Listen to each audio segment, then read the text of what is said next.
Shalom, shalom à vous tous. Merci d'être branchés sur l'émission aujourd'hui. La classe qu'on a pour vous, c'est Réveil de l'armée de Dieu. Parce que Réveil de l'armée de Dieu. Réveil de l'armée de Dieu. Nous sommes, les Israélites sont les vrais soldats du monde. Et d'après la Bible, on va vous montrer ça aujourd'hui. OK? On va commencer dans Ézéchiel chapitre 37.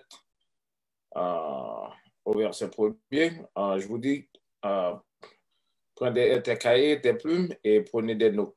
Parce que c'est vraiment important de réviser les notes là, parce que on va parler, on va utiliser beaucoup de versets que vous n'allez pas en songer. Commençons-nous à Ézéchiel 37, le verset premier. Ézéchiel, chapitre 37, verset 1er. La main du Seigneur fut sur moi, et le Seigneur me transporta en esprit et me posa au milieu d'une vallée qui était pleine d'ossements. Verset 2. Et il me fit passer près d'eux, tout autour. Et voici, ils étaient en fort grand nombre en pleine vallée, et ils étaient fort secs. Verset 3. Et il me dit, Fils de l'homme, ces eaux peuvent-ils revivre?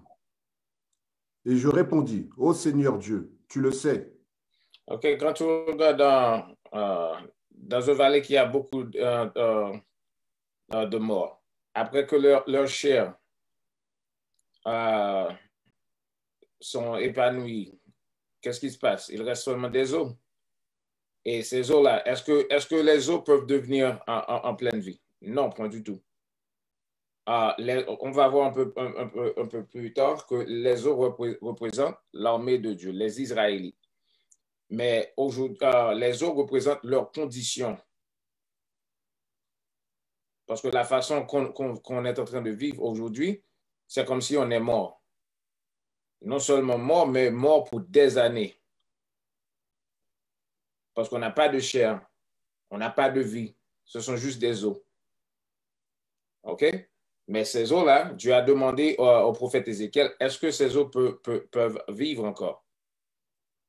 Et Ézéchiel, qui croit en Dieu, il a dit, tu sais, Dieu, parce que tu es le Dieu, toi seul sais. Continue. Verset 4. De nouveau, il me dit, prophétise sur ces eaux et dis-leur, ô vous, os secs, entendez la parole du Seigneur. Verset 5. Ainsi dit le Seigneur Dieu, à ces eaux, voici, je vais faire entrer en vous le souffle et vous vivrez. OK, arrêtez là. Le Seigneur a dit, je vais faire entrer en vous le souffle et vous vivrez. Qu'est-ce que c'est que ça, le souffle? Qu'est-ce que c'est que ça, le souffle qui peut nous donner la vie? Allons-y à Proverbes chapitre 7, le verset 2. On va voir qu'est-ce que c'est que ça, le souffle. Parce que parfois, peut-être tu penses que c'est la souffle qui est dans tes narines. Non, point du tout. Ça se parle de l'Esprit de Dieu, les lois de Dieu. Lisez ça pour nous. Proverbe chapitre 7, le verset 2. Proverbe chapitre 7, le verset 2. Garde mes commandements et vis. Garde mes commandements et quoi? Et vis. Et vis. Quand tu gardes les commandements de Dieu, c'est comme ça que tu deviens en vie. Bien que tu aies les souffles dans les narines, ça ne veut pas dire pour autant que tu es en vie. Sans les commandements de Dieu, tu es déjà mort. Vous lire ça? Garde mes commandements et vis. Et ma loi comme la prunelle de ton œil. Et la loi, tu dois le protéger comme la prunelle de ton œil. Parce que jamais tu ne permettras à quelqu'un de mettre leur droit dans tes yeux. Tu vas protéger ça. Comme tu saches que la loi, c'est ça qui te donne la vie, tu dois le garder. Chaque jour, tu dois pratiquer ce qui est écrit dans la Bible pour avoir la vie. Tous les gens au monde tous les Israélites, à vrai dire, qui ne pratiquent pas les commandements de Dieu sont déjà morts. Et pour y avoir la vie, nous devons faire quoi? Retourner vers les lois de Dieu, la loi de Dieu. Allons-y à Ézéchiel, retournons à Ézéchiel. Vous lire le verset 5. Ézéchiel, chapitre 37, verset 5. Ainsi dit le Seigneur Dieu. Ah, ces eaux voici, je vais faire entrer en vous le souffle, et vous vivrez. Et allez à Baruch 4, verset 5. Baruch 4, verset 5. On va vous donner un autre précepte pour vous montrer que la loi de Dieu, c'est ça la vie. Sans la loi de Dieu, tu es déjà mort. Bien que tu vis maintenant, ça ne veut pas dire que tu n'es pas mort.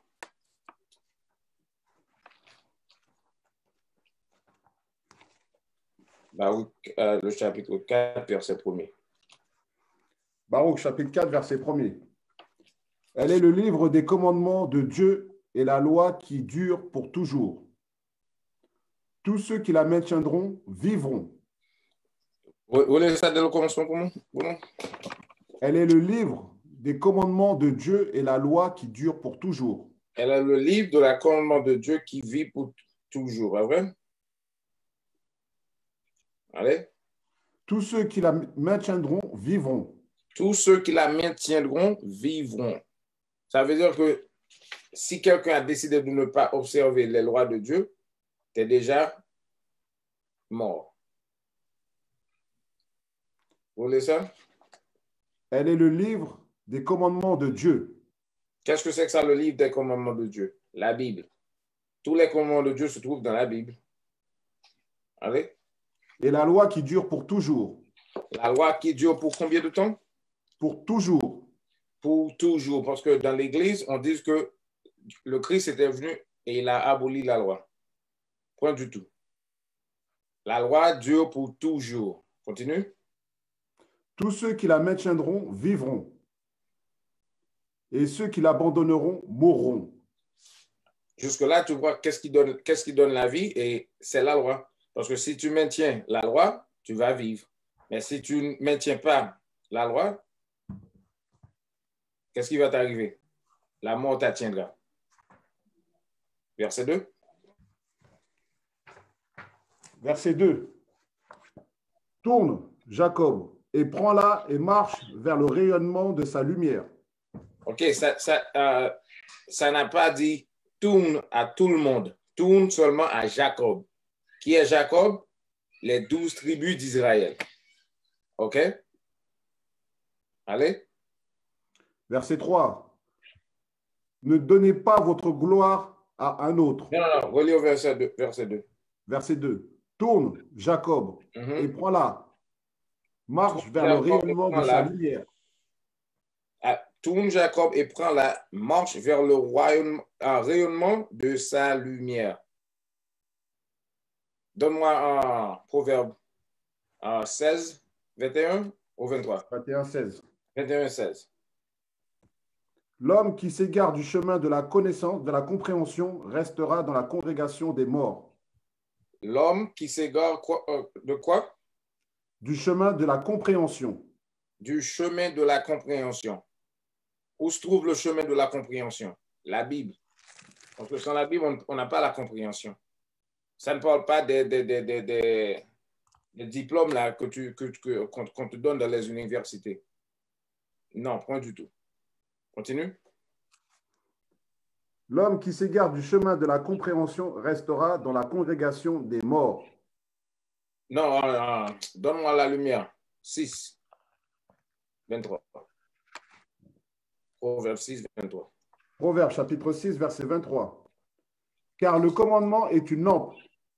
Le commandement est une lampe. Allez. Et la loi est lumière. Et la loi est quoi? Est lumière. Et la loi est lumière. Le commandement est une lampe et la loi est lumière. Retournons à Baruch. Baruch chapitre 4, le verset 2. Verset 2. Tourne, Jacob, et prends-la. Marche vers le rayonnement de sa lumière. Tourne, Jacob, et marche vers le rayonnement de sa lumière. Parce que la loi, c'est ça qui peut illuminer ton chemin. Si tu ne marches pas d'après la loi, tu marches dans les ténèbres. Et si quelqu'un marche dans les ténèbres, qu'est-ce qui va s'arriver? Quelque chose de mal, parce que sans la lumière, tu ne peux rien faire. Tu ne peux rien voir. Retourne à Ézéchiel. Ézéchiel, chapitre 37, le verset 5. Ainsi dit le Seigneur Dieu à ses eaux, voici, je veux faire entrer en vous le souffle, et vous vivrez. Verset 6, et je mettrai des nerfs sur vous, et je ferai venir de la chair sur vous, et je vous couvrirai de peau, et je mettrai le souffle en vous, et vous vivrez, et vous saurez que je suis le Seigneur. OK, regarde bien. Israël réveillera étape par étape. Pas un seul coup, mais étape par étape. Les nerfs, la chair et le peau, la peau et le souffle. OK? C'est différentes étapes. Quand tu regardes dans les années 60, quand les Noirs, Américains noirs ont révolté contre les États-Unis, ils étaient fiers d'être noirs. Vous voyez bien? Mais ils n'avaient pas le souffle de Dieu entre eux.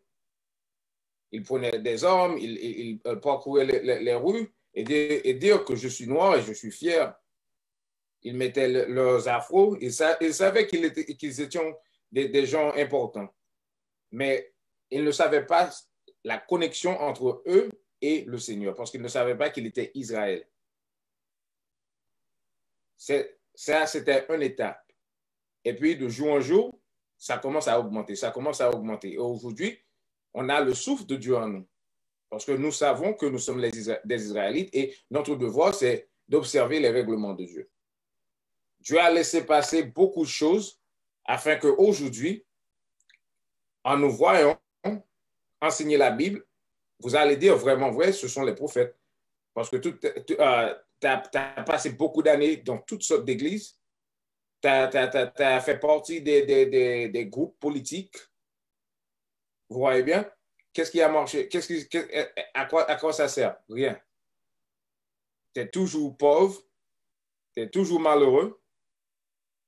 L'Église ne sert à rien. L'État ne sert à rien. Quoi d'autre? La seule chose que vous avez jamais essayé, c'est d'observer les règlements de Dieu. De marcher selon le rayonnement de la loi. C'est ce qui va nous donner la vie aujourd'hui. Mais à cause de la convoitise, l'envie, les gens ne veulent pas obéir à la loi parce qu'ils veulent l'argent. La Bible, on parle seulement de la Bible, mais ça va vous donner la vie éternelle. Mais les gens qui s'en occupent de ce qui se trouve sur la terre, ils s'en foutent pas mal de la Bible. Eh bien, pas de problème. Notre devoir, c'est juste de édifier les gens et c'est à toi de décider de faire ce que vous voulez faire. OK? Continuez à lire. Verset 7. Alors je prophétisais selon qui m'avait été commandé. Et tandis que je prophétisais, il y eut un bruit.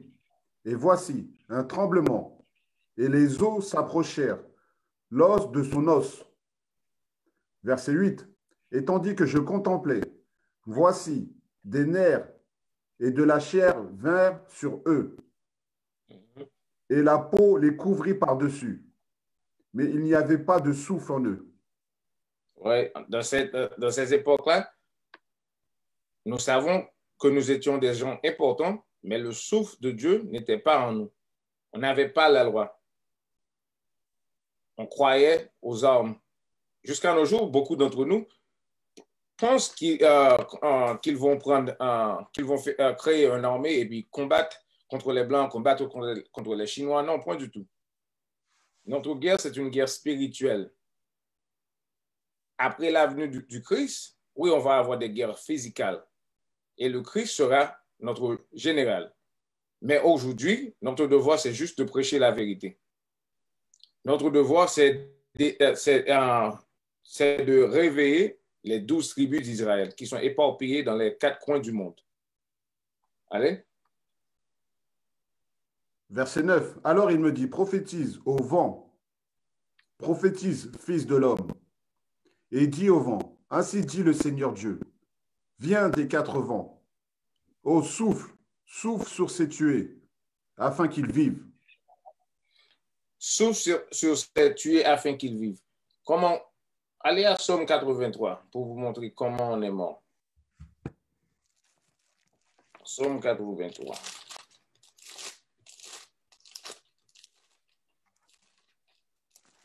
Parce que le nom Israël, aujourd'hui, la plupart de nous, nous sommes des Israélites, mais on ne le sait pas. Le pourquoi? Parce qu'on est mort. Mentalement, on est mort. Psaume 83, verset 1er. Ne garde pas le silence, ô Dieu. Ne te tais pas et ne te tiens pas tranquille, ô Dieu. Verset 2. Car voici, tes ennemis produisent un tumulte. Notre prière, c'est de demander au Seigneur de ne pas rester en silence, de faire quelque chose, parce que nos ennemis, ils font des tumultes. Continue. Et ceux qui te haïssent ont levé la tête. Verset 3. Ils ont pris d'astucieux conseils contre ton peuple et ont consulté contre tes protégés. Verset 4. Ils ont dit, venez, supprimons-les de sorte qu'ils ne soient plus une nation. OK. Supprimons-les afin qu'ils ne deviennent pas une nation. Les conseils astucieux qu'ils ont pris contre nous, ils ont fait quoi? Ils nous ont éparpillés dans les 4 coins du monde et aujourd'hui, si tu es né en Haïti, tu penses que tu es haïtien. Si tu es né en Guadeloupe, tu penses que tu es un Guadeloupéen. Mais regarde bien, les bateaux d'esclaves, d'où venaient-ils? Dans un seul endroit. Ça veut dire qu'ils ont pris une seule peuple et aujourd'hui, ils les ont divisés et ont créé d'autres nations. Et en disant que toi, tu es jamaïcain, toi, tu es trinidadien, martiniquais, vénézuélien, haïtien, dominicain. Non, nous sommes tous les Israélites. Le peuple de l'esclavage, ce sont tous des Israélites. Nous sommes une seule peuple. Mais pour nous troubler la tête, c'est ce qu'ils ont fait. Ils nous ont divisés et ils nous ont renommés. OK? On va retourner sur Psaume 83. Allons-y à Deutéronome 28. Allez au verset 47 et 48.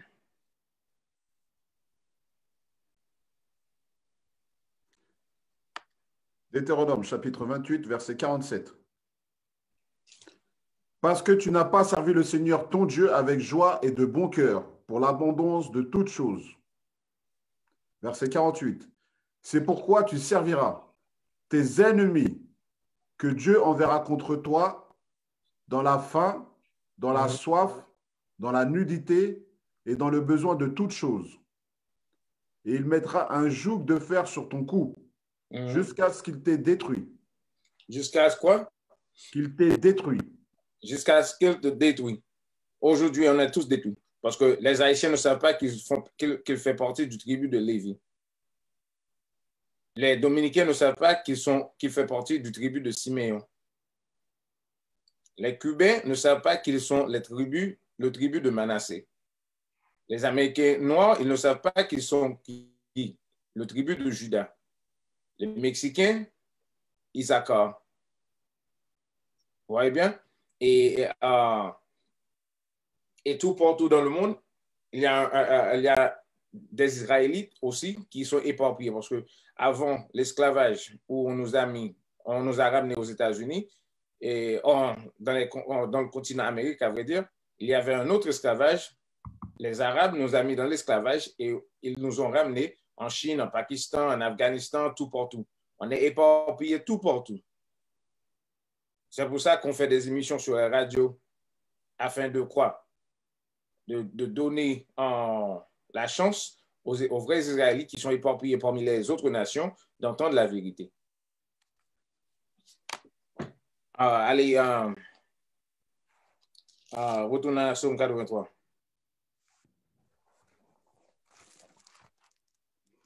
Psaume 83, verset 4. Ils ont dit, venez, supprimons-les de sorte qu'ils ne soient plus une nation. C'est ce qu'ils ont fait. Aujourd'hui, nous savons, on ne sait pas que nous sommes des Israélites. Allez à Osée 1, verset 10. Osée chapitre 1, le verset 10. Osée chapitre 1er, verset 10. Toutefois, le nombre des enfants d'Israël sera comme le sable de la mer, qui ne peut n'être ni mesuré ni compté. Il arriva que dans le lieu où il leur avait été dit, vous n'êtes pas mon peuple, là il leur sera dit, vous êtes les fils du Dieu vivant. Okay. Dans les endroits où on nous a ramenés, on nous avait dit que nous ne sommes pas les Israélites. Mais aujourd'hui, dans ces mêmes endroits-là, vous apprenez quoi? Que vous êtes des Israélites. La prophétie devient une réalité. Parce qu'aujourd'hui, en Amérique, nous savons que nous sommes des Israélites. Et chaque jour, on va dans les rues pour prêcher la vérité. Aujourd'hui, tu es en n'importe quel pays où tu entends l'émission de radio.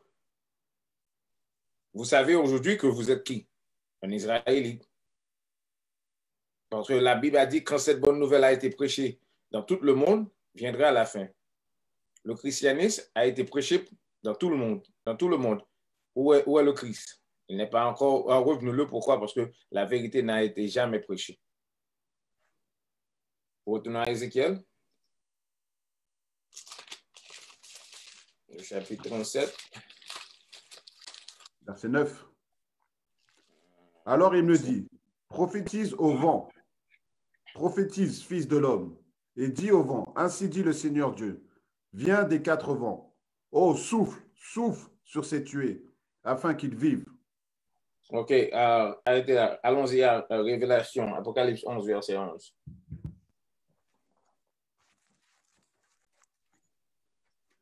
Révélation chapitre 11, le verset 11. Et après 3 jours et demi, l'esprit de vie venant de Dieu entra en eux. Après 350 années, l'esprit de Dieu reviendra en eux. Allez au verset... Attendez, laisse-moi trouver ça.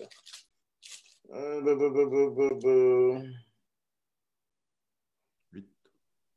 Oui. 8. Oui, oui. Révélation chapitre 11, le verset 8. Et leurs corps morts seront étendus dans la rue de la grande ville. Et leurs corps morts seront étendus dans la grande ville. Attendez, on est en vie, mais de quelle façon on est mort? Parce qu'on n'avait pas la loi de Dieu. On ne savait pas que nous étions des Israélites. Sans la loi, on a lu ça dans Baruch 4, versets 1 et 2. Sans la loi, on est déjà mort. Proverbe 7, verset 2, sans la loi, on est mort. C'est la loi qui donne la vie.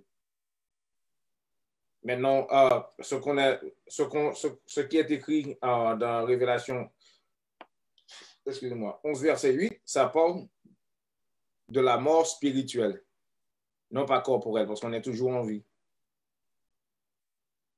Allez, vous voyez ça? Et leurs corps morts seront étendus dans la rue de la grande ville, qui spirituellement est appelée Sodome et Égypte. Okay. La grande ville, c'est Babylone, c'est Amérique. Spirituellement, ça s'appelle Sodome et Égypte. Le pourquoi? Parce qu'ils pratiquent l'homosexualité et la magie. Tous les emblèmes, quand tu regardes dans le billet de dollar aux États-Unis, ça a beaucoup d'emblèmes d'Égyptiens. Pyramide, l'œil, tout ça. Et leur caractère, aujourd'hui, à chaque fois s'il y a un pays qui ne veut pas accepter l'homosexualité, l'Amérique ne veut pas t'aider. Spirituellement, cette grande ville est Amérique. Pratique l'homosexualité et la magie. Allez. Et leurs corps morts seront étendus dans la rue de la grande ville, qui spirituellement est appelée Sodome et Égypte, où aussi notre Seigneur a été crucifié. Ok, nous savons bien que le Seigneur a été crucifié en Israël, mais ça dit aussi que le Seigneur a été crucifié dans cette grande ville. De quoi que ça se parle? L'image de Dieu a été crucifiée ici. Parce que en 1453, on a créé l'image blanche du Christ. Mais la Bible dit quoi? Le Christ est un homme noir. C'est de cette façon-là qu'on a crucifié le Christ dans ce lieu. Continue. Verset 9. Et ceux d'entre les peuples et parentés et langues et nations verront leur corps mort 3 jours et demi. Okay, pendant 350 années, on était tous sans aucune connaissance. Travailler, c'est ça seulement.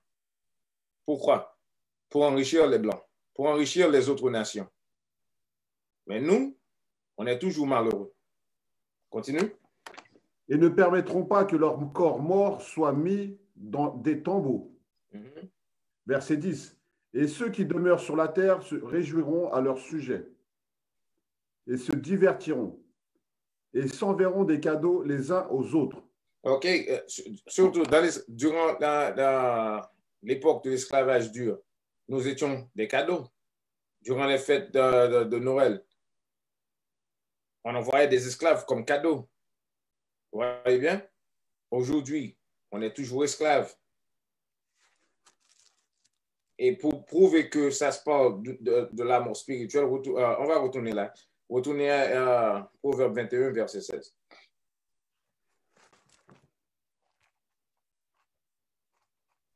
Proverbe 21, verset 16. Pour vous montrer qu'est-ce que c'est que ça, quelle sorte de mort que la Bible est en train de parler. Proverbe, chapitre 21, le verset 16. L'homme qui s'égare du chemin de la compréhension. OK, on a été égaré, on nous a séparés de la chemin de compréhension. On a été égarés. Continue. Restera dans la congrégation des morts. Restera où? Dans la congrégation des morts. Dans la congrégation des morts. Aujourd'hui, à la plupart de nous, nous sommes des morts. Parce qu'on n'a pas de compréhension biblique. Retournons à Apocalypse. Révélation chapitre 11, le verset 10. Et ceux qui demeurent sur la terre se réjouiront à leur sujet. Tout le monde, toute la terre se réjouit à cause de nous. Parce qu'ils mangent bien, ils ont beaucoup de richesses. Comment? À cause de nous. Quand tu regardes l'histoire de la terre, dans tous les royaumes qui ont existé sur la terre, ça se fait de quelle façon? En nous prenant comme des esclaves. Égypte, Babylone, la mer de la Perse, Grèce, Rome et aujourd'hui Amérique, qui est une extension de l'Empire de Rome. Il s'enrichit à cause de nous. Mais grâce à Dieu, c'est la dernière fois que nous serons en esclavage. C'est pour cela, en ces temps-là, on est en train de prêcher la vérité. Et le jour qu'un tiers de nous accepte cette vérité, le Christ reviendra. Continue. Et ceux qui demeurent sur la terre se réjouiront à leur sujet et se divertiront et s'enverront des cadeaux les uns aux autres. Parce que ces deux prophètes tourmentèrent ceux qui demeurent sur la terre. OK, ces deux prophètes, c'est qui? Les deux royaumes. Royaume du Nord et royaume du Sud. Lisez ça dans 1 Roi, chapitre 12, pour voir que Israël a été divisé. On ne va pas y aller là. Pour voir que Israël a été divisé en deux royaumes. C'est ça les deux prophètes. Allez. Verset 11. Et après 3 jours et demi, l'esprit de vie venant de Dieu entra en eux. L'esprit de vie de Dieu rentra en eux. Relire en Baruch 4, verset 1er. Pour voir qu'est-ce que c'est que ça, l'esprit de Dieu qui donne la vie. Baruch, chapitre 4, verset 1er. Elle est le livre des commandements de Dieu et la loi qui dure pour toujours. Mhm. Tous ceux qui la maintiendront vivront, et ceux qui l'abandonneront mourront. OK, on a abandonné la loi, on était mis à mort. Mais maintenant, en retournant vers la loi, on est en train de faire quoi? Reprendre la vie. Donne-moi Jean 6, 63. Jean, chapitre 6, le verset 63. Mhm. C'est l'esprit qui vivifie. L'esprit de Dieu, c'est ça qui vivifie. C'est ça qui donne la vie. Allons voir qu'est-ce que c'est que ça, l'esprit de Dieu. La chair ne profite de rien. Mhm. Les paroles que je vous dis, elles sont esprit et elles sont vie. Vous voyez bien? La parole de Dieu, c'est ça qui donne la vie. C'est ça qui est l'esprit de Dieu. En appliquant ce qui est écrit, de jour en jour, tu deviens plus fort, plus fort, plus fort. Tu nourris votre esprit, non pas la chair. OK? Retournons à Révélation 11, 11. Révélation ou Apocalypse chapitre 11, le verset 11. Et après 3 jours et demi, l'esprit de vie venant de Dieu entra en eux. Mm-hmm. Et ils se tinrent sur leurs pieds.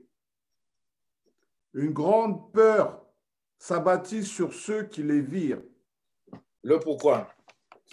Parce qu'au moment donné qu'ils voient que nous sommes en train de se réveiller, ça veut dire que la fin de leur royaume est en main. Pour ça, ils vont faire tout possible pour nous empêcher de prêcher la vérité. Même nous tuer. Mais allez à Psaume 51, verset 1er. N'ayez pas peur, parce que c'est le Seigneur qui est en train de réveiller son peuple. La même façon qu'il l'a fait en Égypte. Pendant 400 ans en Égypte, on était morts. Et puis un jour, qu'est-ce qui est passé? Tu as réveillé Moïse, et ils nous ont racheté d'Égypte. C'est la même chose qui va passer aujourd'hui. Psaume 51, verset 21. C'est 21? 51, 21. Psaume 51, verset... Non, je n'ai pas 21. Ouais. Attendez. Psaume 50, verset 21, désolé. Psaume 50, verset 21. Ces choses tu as faites. Je les gardais silence. Et je gardais le silence. Dieu a gardé le silence, bien que les nations ont fait beaucoup de choses mauvaises. Mais Dieu a gardé silence. Allez? Tu penses que j'étais tout à fait telle une personne comme toi? Parce que Dieu ne les a pas frappés au joug. Ils pensaient qu'ils étaient tous des chrétiens. Ils pensaient que Dieu était comme eux. Allons. Mais je te réprouverai. Qu'est-ce que Dieu va faire? Mais je te reprouverai. OK. Et les placerai en ordre devant tes yeux. Dieu va nous placer en ordre devant leurs yeux. Et il n'y a rien qu'ils peuvent faire. Ils vont essayer de faire. Ils vont arrêter parmi nous, ils vont arrêter des gens. Parmi nous, ils vont tuer des gens. Mais le point central, c'est que le royaume de Dieu sera établi sur la terre. Le pourquoi? Parce que Dieu l'a dit. Il n'y a rien qu'ils peuvent faire. C'est pour ça qu'ils ont peur. Ils ne veulent pas que la vérité soit prêchée. Parce qu'ils nous ont menti dès qu'ils nous ont mis dans l'esclavage. Ils nous ont effacé le mémoire. Ils nous ont donné d'autres informations qui ne se trouvent pas dans la Bible. Grâce à Dieu, on a l'Esprit de Dieu sur nous pour prêcher la vérité.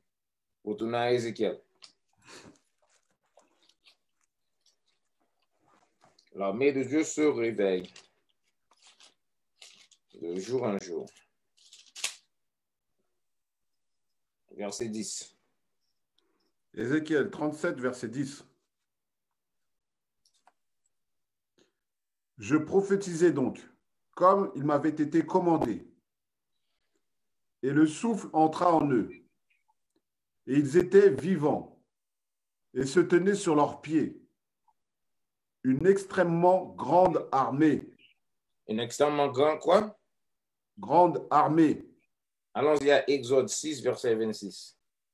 On va voir quelque chose à propos de cette armée. Exode 6, 26.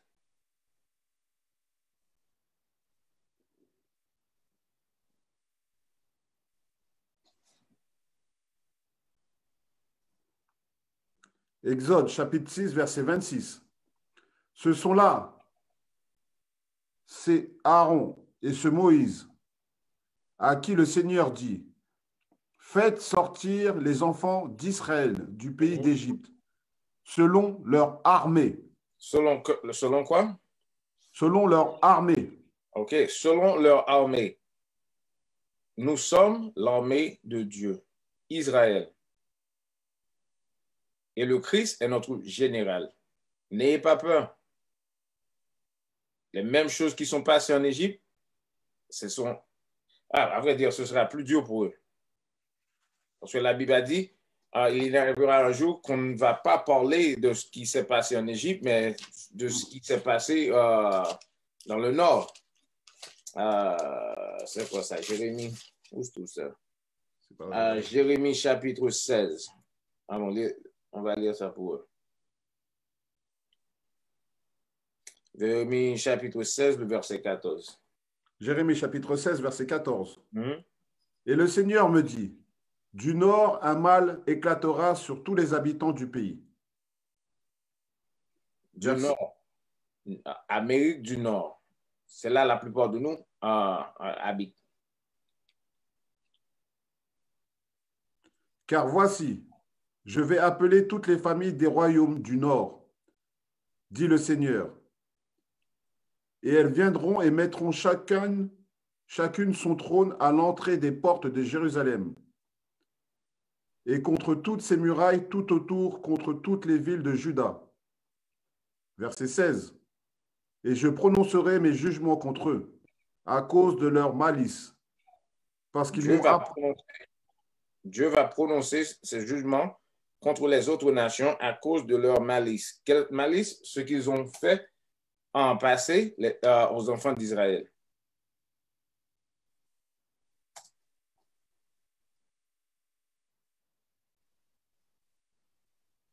Vous lire ça encore?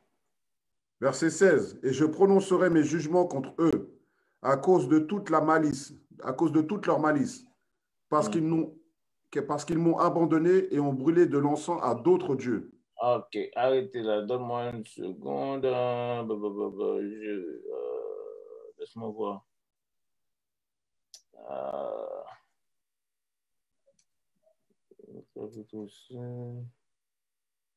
Laisse-moi voir quelque chose bien rapide. Allez à Jérémie 16, verset 14. Excuse-moi, capitaine, j'étais à Jérémie 1er, là, je me disais. Non, Jérémie chapitre 16, verset 14. Jérémie chapitre 16, verset 14. C'est pourquoi voici les jours viennent, dit le Seigneur. OK, les jours viennent, dit le Seigneur. On va voir de quoi que ça se parle. Où on ne dira plus, le Seigneur vit, lui qui a fait monter les enfants d'Israël du pays d'Égypte. OK, il y arrivera un jour qu'on ne va pas parler de la façon que Dieu nous avait délivrés d'Égypte. Verset 15. Mais on dira... Attendez, ce jour-là n'est pas encore arrivé parce qu'aujourd'hui, on parle toujours de la façon que Dieu nous a délivrés. C'est pour ça qu'on célèbre la fête de Pâques qui va en passer la semaine prochaine. Allez. Verset 15. Mais on dira, le Seigneur vit, lui qui a fait monter les enfants d'Israël du pays du Nord. De quel pays? Du pays du Nord. Le jour viendra où on va parler seulement de la façon que Dieu nous a délivrés du pays du Nord. Ça veut dire que la façon qu'on va être délivré sera beaucoup plus merveilleux que ce qui s'est passé en Égypte. On va oublier Égypte. On va seulement parler de notre délivrance d'aujourd'hui. Allez? Mais on dira, le Seigneur vit, lui qui a fait monter les enfants d'Israël du pays du nord et de tous les pays où ils avaient été chassés. Et de tous les pays où il avait été chassé, partout dans le monde où se trouvent les Israélites. En Afrique, en Europe, en Asie et en Amérique, dans tous les continents, il y a des Israélites éparpillés partout. Dieu va tous les racheter. Allez.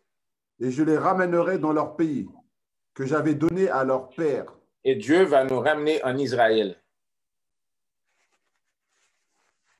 Allez. Verset 16. Voici, j'enverrai de nombreux pêcheurs, dit le Seigneur. Ils les pêcheront. Et après cela, j'enverrai de nombreux... Aujourd'hui, on est en train de pêcher, comme on pêche les poissons, on est en train de pêcher les âmes des hommes. Aujourd'hui, on ne fait pas la guerre. Mais après que le Seigneur retournera sur la terre, allez-y. Et après cela, j'enverrai de nombreux chasseurs. Et ils les chasseront de chaque montagne et de chaque colline et des fentes des rocs. Mais après que le Christ est venu sur la terre, les pêcheurs vont devenir des chasseurs. Ce sera la guerre. Mais ça, c'est pour une autre leçon. Retournons à Ézéchiel. Pour vous montrer qu'il n'y a rien que les nations peuvent faire pour nous empêcher de réveiller la nation d'Israël. Je reprends le verset 10, capitaine? Oui. Ézéchiel 37, verset 10. Je prophétisais donc, comme il m'avait été commandé, et le souffle entra en eux. Ils étaient vivants et se tenaient sur leurs pieds, une extrêmement grande armée. Verset 11. Alors il me dit, fils de l'homme, ces eaux sont toute la maison d'Israël. Vous voyez bien? Ces eaux sont toute la maison d'Israël. Voici, ils disent, nos eaux sont desséchées et notre espérance est perdue. Nous sommes retranchés. Attendez. Non, finis le verset. Voici, ils disent, nos eaux sont desséchées et notre espérance est perdue. Nous sommes retranchés. OK. Allez à Éphésiens 2, verset 12. Pour vous montrer qu'est-ce qui s'est passé. Comment on est devenu desséché. Éphésiens chapitre 2, le verset 2. Non, verset 12. Verset 12. Qu'à ce moment-là, vous étiez sans Christ, en dehors de la communauté d'Israël. Vous voyez bien? Il y avait un moment qu'on était sans Christ, en dehors de la communauté d'Israël. C'est pour ça qu'on osait dire, dans les lieux où on t'a dit que tu n'es pas israélien, dans ces lieux-là, on va dire qu'on est des Israélites.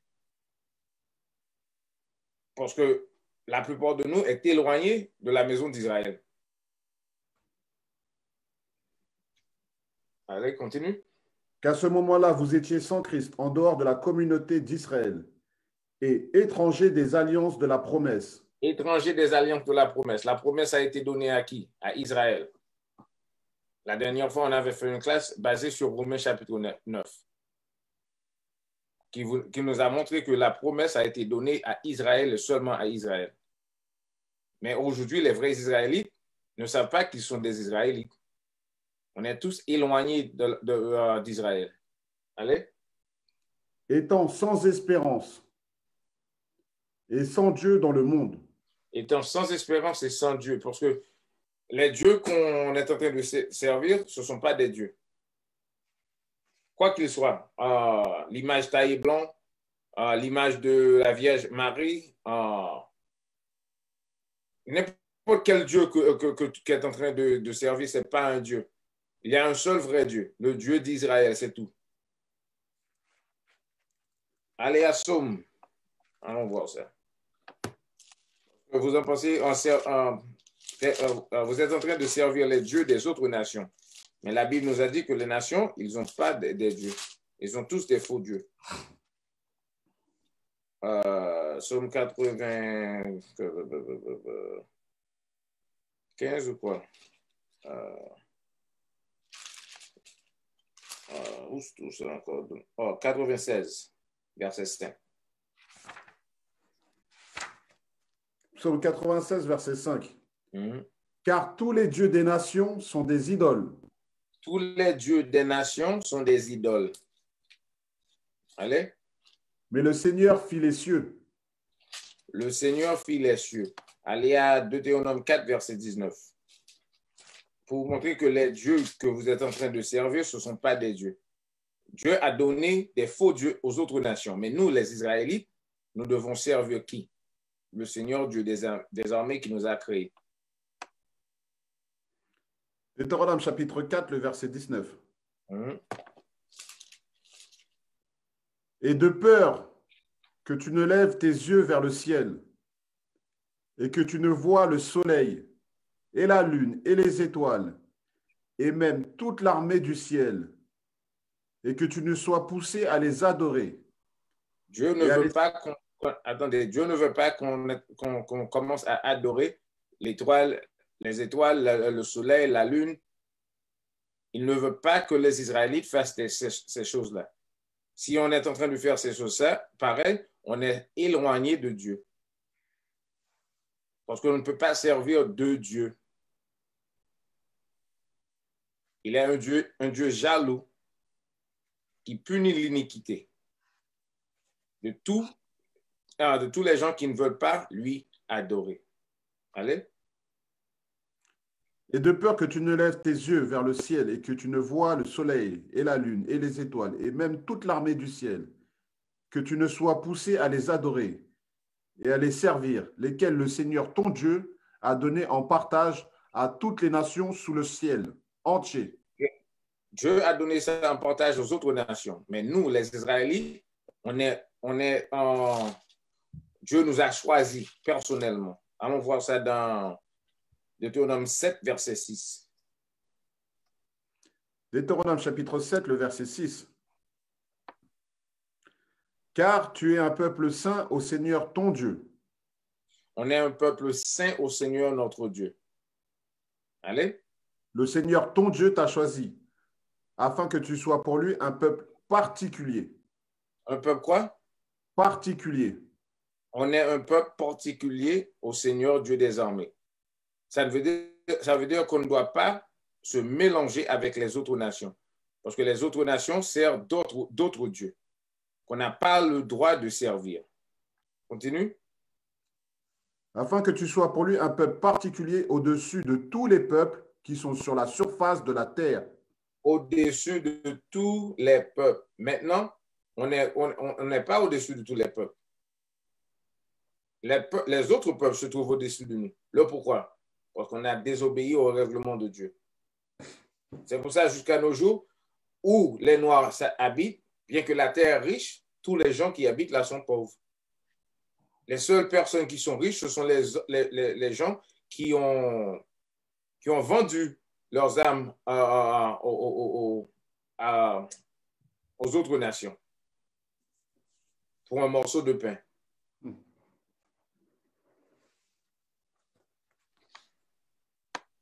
Allez au verset 3. Verset 3. Tu ne t'allieras pas par mariage avec eux. On ne doit pas marier avec les autres nations. Allez. Tu ne donneras pas ta fille à leur fils. Et tu ne prendras pas leur fille pour ton fils. On va voir pourquoi. Verset 4. Car elle détournerait ton fils de me suivre. Elle détournerait ton fils de me suivre. Dieu veut qu'on le suive d'après ce qui est écrit dans la Bible. Si on va et on fait mariage avec les autres nations, et Psaume 96, verset 5 nous a dit que les dieux des autres nations, ce sont des idoles, qu'est-ce qui va arriver à nos enfants? Ils vont commencer à servir des idoles. Et c'est ce qui est arrivé aujourd'hui. On est en train de servir tous quoi? Des idoles. On fait partie de toutes sortes de religions La seule chose qu'on ne veut pas pratiquer, c'est la loi de Dieu. Mais à vrai dire, c'est la loi qui donne la vie. Sans la loi, tu es déjà mort. Retournons à Ézéchiel. Ézéchiel 37, Le verset 12 maintenant. verset 12. C'est pourquoi prophétise et dis-leur, ainsi dit le Seigneur Dieu, voici, j'ouvrirai vos tombes. Dieu, le Seigneur va faire quoi? J'ouvrirai vos tombes. OK. Et vous ferez remonter de vos tombes. Ô mon peuple, je vous amènerai dans le pays d'Israël. Le Seigneur va nous réveiller et nous ramènerons dans le pays d'Israël. C'est ce qu'on a lu dans Jérémie 16, verset 14 jusqu'à 16. Et allez à Baruch 5, verset 6. Parce que quelqu'un peut dire, oui, le Seigneur a ramené les Israélites en Israël dans les années 1948. Non, non, non. Il y a des faux juifs qui s'est rendu là-bas, eux-mêmes, durant la Deuxième Guerre mondiale. Mais ce que la Bible est en train de décrire, c'est que le Seigneur Dieu lui-même descendra du haut des cieux et nous ramènera là-bas. Ça n'a pas encore arrivé. Les gens qui habitent en Israël, ce ne sont pas des Israélites. Ils s'appellent des Israéliens, non pas Israélites. La Bible dit que nous sommes des Israélites. Ils sachent qu'ils sont des faux juifs. Ce sont des blancs là. Baruch, chapitre 5, le verset 6. Ils sont sortis de chez toi. Ils ont été emmenés par leurs ennemis. Mais Dieu... OK. On a laissé Israël. À vrai dire, on nous a pris comme esclaves en Israël. Mais allons voir qu'est-ce que le Seigneur va faire pour nous.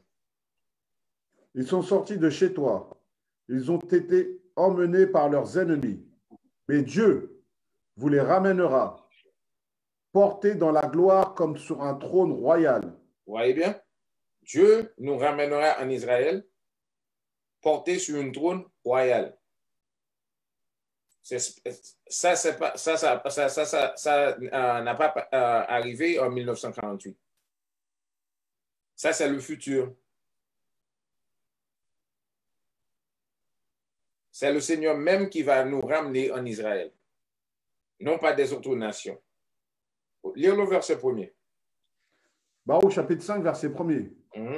Ôte le vêtement de ta tristesse et de ton affliction, Jérusalem. Et mets pour un toujours... jour arrivera où on va... Attendez, un jour arrivera où on va retirer le vêtement de deuil. Aujourd'hui, on est en deuil. Continue. Aimer pour toujours la beauté de la gloire de la part de Dieu. Mettez la robe de la justice de Dieu. La robe de la justice, c'est quoi? La Bible. Parce qu'on ne peut pas y avoir la justice sans la loi. Où se trouve la loi? Dans la Bible. Allez. Mettez sur votre tête le diadème de la gloire de l'Éternel.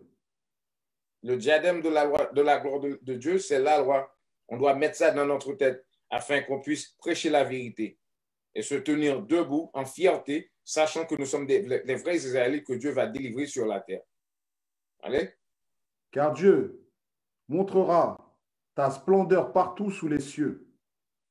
Aujourd'hui, partout sur la terre, les gens commencent à savoir que nous sommes les Israélites. Dans tous les continents, on a des écoles. Et dans les rues, les gens, dans les télévisions, dans les radios, ils nous entendent. Allez. Car ton nom sera pour toujours appelé par Dieu, paix de justice et gloire de piété. Verset 5.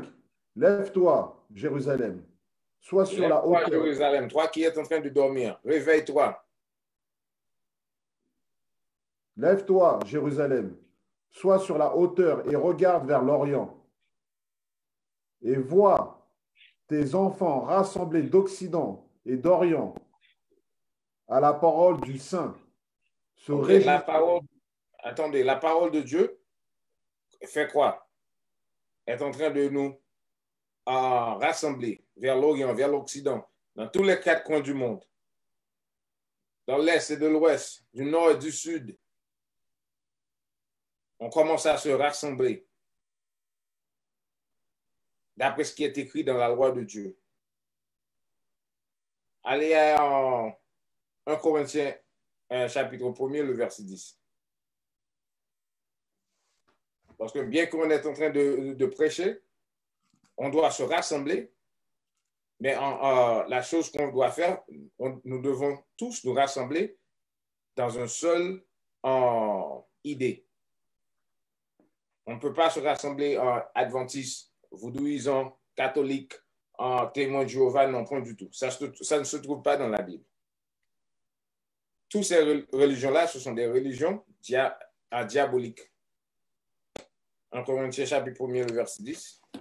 Maintenant, je vous implore, frères, par le nom de notre Seigneur Jésus-Christ, que vous disiez tous la même chose. On doit parler la même chose, la même chose. Parce que si tu as dans la tête que tu peux servir la Vierge Marie, qui n'est pas écrit dans la Bible dit qu'on doit seulement servir le Seigneur. Ça ne veut pas dire, ça veut dire qu'on ne peut pas marcher ensemble. Parce que tu as un autre esprit sur toi qui est différent de la mienne. On doit parler la même chose si on va se rassembler ensemble. Si tu es en train de servir le Christ, le faux Christ, l'image de la bête, qui est l'image blanche, et la Bible dit que le Christ est un homme noir, on a des différentes idées. On ne peut pas marcher ensemble. Vous voulez ça? 1 Corinthiens, chapitre 1er, verset 10. Maintenant, je vous implore, frères, par le nom de notre Seigneur Jésus-Christ, que vous disiez tous la même chose, à ce qu'il n'y ait aucune division parmi vous. On ne doit pas y avoir aucune division. On doit tous appliquer et accepter ce qui est écrit dans la Bible. Amos 3, verset 3.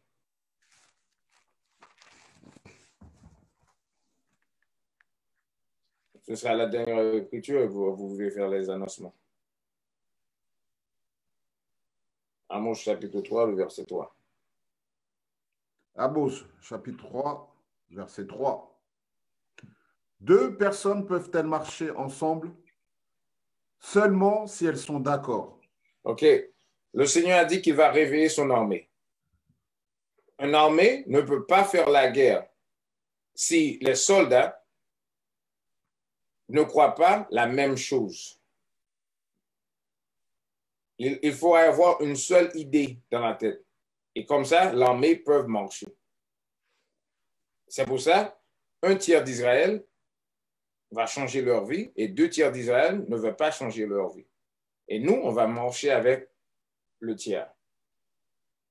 Parce qu'une armée doit avoir la tête ensemble. On doit tous croire dans la même chose pour marcher ensemble. C'est tout. Shalom tout le monde, en espérant que cette classe vous a tous et toutes édifiés. Nous sommes Israël, unis en Christ, comme on vous l'avait déjà dit. Israël uni en Christ a besoin de vous. Si vous avez besoin de nous suivre, vous pouvez nous suivre sur IUIC France ou sur IUIC Montréal ou sur RD Congo sur la page YouTube. Vous pouvez aussi nous supporter en allant sur Original Royalty. Vous pouvez aussi nous aider financièrement en allant sur iuic.fundraising, fundraing, @israel.org. Nous avons aussi une chaîne télévision. Vous pouvez trouver l'application sur Android et Apple et sur tant d'autres. C'était les frères d'Israël unis en Christ. Avec ça, on vous dit shalom, que Dieu vous bénisse. À la prochaine. Shalom. Shalom. We used to scream black power while Heron was pushed. But at the end of the day, nothing's in vain. IUIC has been given a vision. The tents of Judah has risen. Many has attempted the mission. Minor murmuring, omitting, and missing the mark. Just reading that he had the flame of fire in his eyes gave us the spark. We on Paul's mission. We out on the road, purple and gold. From Mexico, Cuba, Haiti, Ghana, Sierra Leone. 144,000 boots banging, concrete crackling. These are our men repented at heart. The scriptures is proof. IUIC, we deliver the truth.